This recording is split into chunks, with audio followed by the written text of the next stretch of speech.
ஸ்ரீலங்கன் ஏர்லைன்ஸுக்கு சொந்தமான விமானம் ஒன்றின் மீது மின்னல் தாக்கம் ஏற்பட்டு அது அவசரமாக தரையிறக்கப்பட்டிருப்பதாக தகவல் ஒன்று வெளியாகி இருக்கிறது. அது குறித்து விரிவாக விளக்கமாக இந்த காணொளியில் பார்க்க இருக்கின்றோம். யாழ்ப்பாணத்தில் மற்றொரு கடற்றொழிலாளர் காணாமல் போயிருப்பதாக தகவல் ஒன்று வெளிவந்திருக்கிறது. அது குறித்த மேலதிக விவரங்களையும், சர்ச்சைக்குரிய குருந்தூர் மலை பகுதியில் சைவ ஆலயங்கள் இருந்ததற்கான அடையாளங்கள் இல்லை என தொல்லியல் திணைக்களம் கடிதம் ஒன்றை அனுப்பி வைத்திருக்கிறது. அந்த கடிதத்தில் வேறு என்ன விஷயங்கள் எல்லாம் சொல்லப்பட்டுள்ளன, அது சம்பந்தமாகவும் இந்த காணொலியில் பார்க்கலாம். இந்த செய்திகள் உட்பட மேலும் பல முக்கியமான செய்திகளும் தகவல்களும் இன்றைய காணொலியில் காத்திருக்கின்றன. தமிழடியான் சொந்தங்கள் அனைவருக்கும் வணக்கம். ஜூன் மாதம் 13ஆம் தேதி 2026ஆம் ஆண்டு சனிக்கிழமை. வாருங்கள் காணொலிக்குள் போகலாம். ஸ்ரீலங்கன் ஏர்லைன்ஸுக்கு சொந்தமான ஒரு விமானம் கொழும்பில் இருந்து ஆஸ்திரேலியாவுக்கு போகிறதுக்கு ரெடியாக இருந்திருக்குது.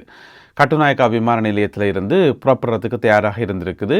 அந்த விமானம் புறப்பட்டு ஒரு கொஞ்ச நேரத்தில் பார்த்தீங்கன்னு சொன்னால் திடீரென்று மின்னல் தாக்குதல் நடந்து அந்த விமானத்தினுடைய ஒரு பகுதி என்ஜினில் நெருப்பு புகைய ஆரம்பிச்சிட்டுது. அதோட அந்த விமானம் பயங்கரமாக குலுங்கி ஒரு பெரிய ஒரு வெடிப்பு சத்தம் கேட்டதாகவும் சொல்லப்படுது. அப்போ பயணிகள் எல்லாரும் பயந்துட்டினோம். உள்ளுக்குள்ளே பார்த்தீங்கன்னு சொன்னால் பயணிகள் 207 பேர் இருந்திருக்கணும். என்னென்னு சொன்னால் ஆஸ்திரேலியாவுக்கு போகிற பெரிய ஃப்ளைட்டுன்னு சொன்னால் நிறைய பயணிகள் இருப்பினும் தானே, 207 பேர் இருந்திருக்கணும். அதே போல் விமான பணியாளர்கள், விமானிகள் உட்பட பணியாளர்கள் மொத்தம் 16 பேர் இருந்திருக்கணும். எனவே ஃப்ளைட் கட்டுநாயக்காலேருந்து வெளிக்கிட்டு ஒரு கொஞ்ச நேரத்திலேயே இந்த மின்னல் தாக்கம் இடம்பெற்றிருப்பதாக சொல்லப்படுது. உடனடியாகவே விமானம் திருப்பப்பட்டு திரும்பவும் கட்டுநாயக்கா விமான நிலையத்தில் கொண்டு இறக்கப்பட்டிருக்கிறது. இது வெள்ளிக்கிழமை விடிகாலை வேளையில் இடம்பெற்ற சம்பவம். 2:10க்கு கொண்டு மறுபடியும் இறக்கப்பட்டிருக்கிறது.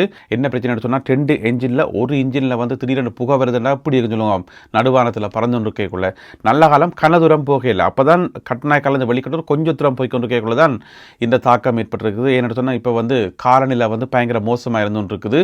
இன்னும் மோசமாகும் என்று சொல்லி எதிர்பார்க்கப்படுது, எதிர்வு கூறப்பட்டிருக்கிறது. இப்படியான சந்தர்ப்பத்தில் ஒரு விமானத்துக்கு மின்னல் தாக்கம்ன்றது நாங்கள் இப்போ தான் ஃபர்ஸ்ட் டைம் கேள்விப்படுறோம். அதுவும் ஸ்ரீலங்காவில் இருக்கக்கூடிய ஸ்ரீலங்கன் ஏர்லைன்ஸுக்கு சொந்தமான ஒரு விமானத்தில் மின்னல் தாக்கம்ன்றது இப்போ ஃபர்ஸ்ட் டைம் கேள்விப்படுறோம்.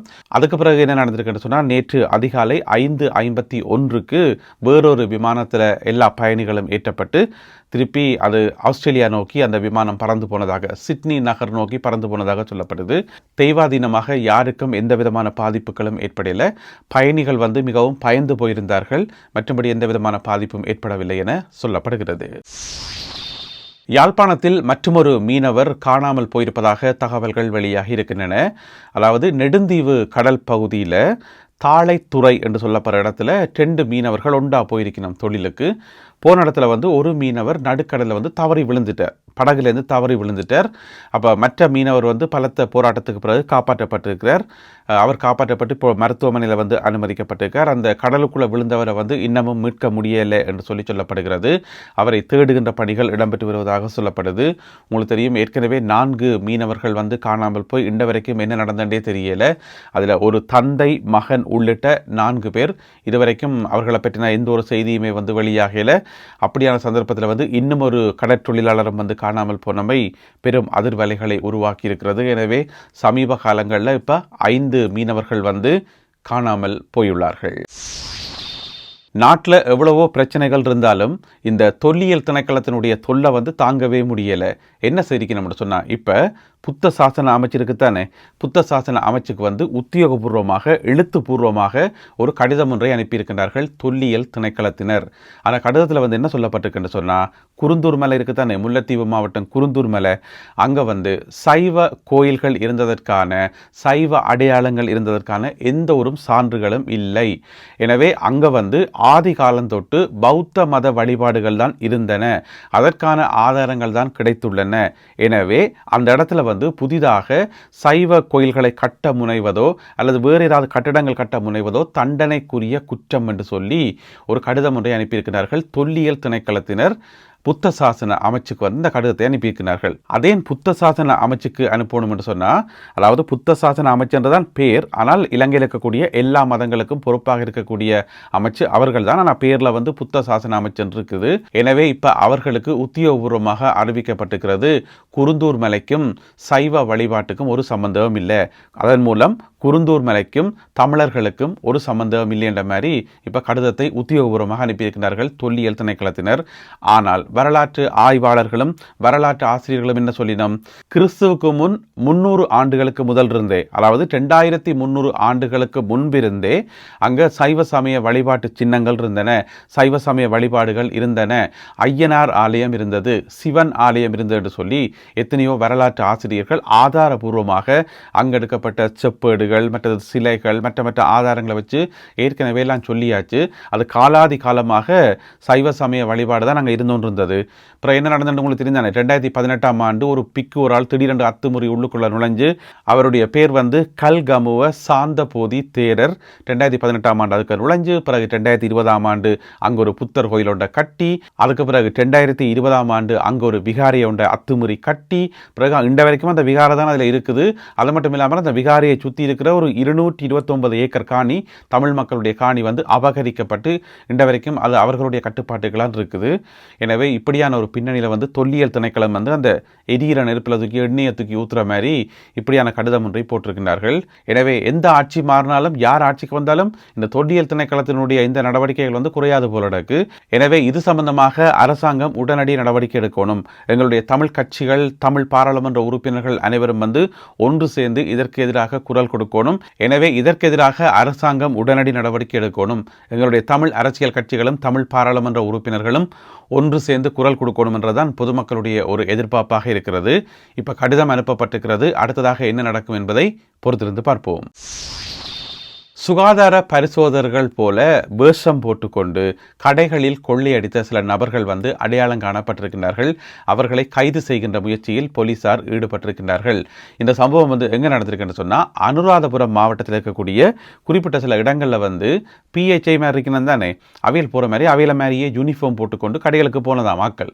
கொஞ்சம் பேர் போயிட்டு என்ன சரிக்கணும்னு சொன்னால், கடையில் அது சரியில்லை, இது சரியில்லை, என்ன இப்படியெல்லாம் வச்சுக்கிறீங்க, ஒழுங்காக வச்சுக்கிறது இல்லையான்னு சொல்லி போட்டு ஃபைன் கட்டுங்கோ, ஃபைன் கட்டாட்டி நீங்கள் கொஞ்சம் காசு தந்தீங்கன்னு சொன்னால் ஃபைன் கட்ட தேவையில்லை என்று சொல்லி எல்லார்ட்டையும் காசு வசூலித்து சில பல பொருட்களையும் வசூலித்து இந்த மாதிரி கொள்ளையில் வந்து ஈடுபட்டிருக்கிறோம்.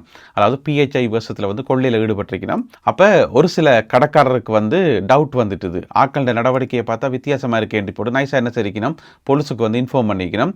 போலீஸ் வந்து பிறகு ஒவ்வொரு கடையிலையும் இந்த சிசிடிவி கேமராக்கள் எல்லாம் செக் பண்ணி பார்த்தா ஒருத்தருமே வந்து ஒரிஜினல் ஆக்கள் கிடையாது. அந்த பிராந்தியத்துக்குரிய பிஹெச்ஐ மேரண்ட் இருப்பினும் தானே அவையிலே கிடையாது, எல்லாமே வந்து திருடர்கள், கள்ளர்கள் என்று சொல்லி இப்போ போலீசார் அடையாளம் கண்டிருக்கிறார்கள். எனவே சிசிடிவி காட்சிகளை அடிப்படையாக வைத்து அவர்களை கைது செய்கின்ற நடவடிக்கையில் இப்பொழுது அனுராதபுரம் போலீசார் ஈடுபட்டுள்ளார்கள். போதைப் பொருட்களை பாவித்துவிட்டு நீண்ட தூர பேருந்துகளை செலுத்திய 4 சாரதிகள் அதிரடியாக கைது செய்யப்பட்டிருக்கிறார்கள். அந்த 4 சாரதிகளோடு சேர்த்து 2 நடத்துனர்களும் கைது செய்யப்பட்டிருக்கிறார்கள். சம்பவம் எங்கே நடந்திருக்குன்னு சொன்னால், ஹொரண பகுதியில் நடைபெற்றிருக்கிறது. உங்களுக்கு ஞாபகம் இருக்கும்னு நினைக்கிறேன்னு, இப்போ கொஞ்ச காலத்துக்கு முதல் போக்குவரத்து அமைச்சர் பிமல் ரட்நாயக்கா அவர்கள் வந்து அறிவிச்சிருந்தவர், இனிமேலும் வந்து பார்த்து பாராமல் சகல பேருந்துகளும் வந்து செக் பண்ணப்படும். ஏனென்று சொன்னால் நிறைய முறைப்பாடுகள் வருது. இந்த நீண்ட தூரம் பயணம் செய்கிற பேருந்துகளினுடைய சாரதிகள் வந்து போதைப்பொருள் பாவிச்சிட்டும் மது பாவிச்சிட்டும் வாகனங்கள் ஓடினோம் என்று சொல்லி, எனவே எல்லா இடங்களிலும் திடீரென சோதனைகள் நடத்தப்படும் என்று சொல்லி ஏற்கனவே அறிவிக்கப்பட்டிருந்தது. கொழும்பு உள்ளிட்ட சில இடங்களில் வந்து சோதனைகள் ஏற்கனவே நடத்தப்பட்டும் இருக்குது. இப்போ பார்த்தீங்கன்னு சொன்னால், ஹொரண பகுதியில் நேற்று இடம்பெற்ற இந்த பரிசோதனையில் வந்து 4 சாரதிகள் சிக்கியிருக்கிறார்கள். மொத்தமாக 151 பேர் வந்து பரிசோதிக்கப்பட்டிருக்கிறார்கள். அவர்களில் 4 பேர் போதைப் பொருளை பாவிச்சிட்டு வாகனம் ஓடிக்கணும். யோசிச்சு பாருங்க, பஸ்ஸில் வந்து நிறைய பேரை இருத்தி வச்சுட்டு போதைப் பொருளை பாவிச்சுட்டு நிதானம் இல்லாமல் வாகனம் ஓடுறது இவ்வளோ பெரிய குற்றம். தான் மட்டும் தனியொரு வாகனத்தில் போயிட்டு, வேறு ஒரு தினமே தாம தனியொரு வாகனத்தில் போயிட்டு ரோட்டுக்கரையில் இருக்கிற புளிய மரத்தில் கொண்டு இடிச்சு அது வேற கேஸ். அது அவராச்சு, அவற்றை வாகனமாச்சு, புளிய மரமாச்சுன்னு விடலாம். ஆனால் பின்னுக்கு வந்து ஆக்களை இருத்தி வச்சு கொண்டு நிறைய பேரை ஏற்றி போட்டு ஒரு பஸ் சாரதி அப்படி ஓடலாமா? இல்லை தானே. எனவே 4 பேர் கைது செய்யப்பட்டிருக்கிறார்கள். இவர்கள் மிக விரைவில் நீதிமன்றங்களில் முற்படுத்தப்படுவார்கள் என அறிவிக்கப்பட்டுள்ளது. நல்லது அன்பான உறவுகளை, இத்துடன் இன்றைய செய்திகளும் தகவல்களும் நிறைவு பெறுகின்றன.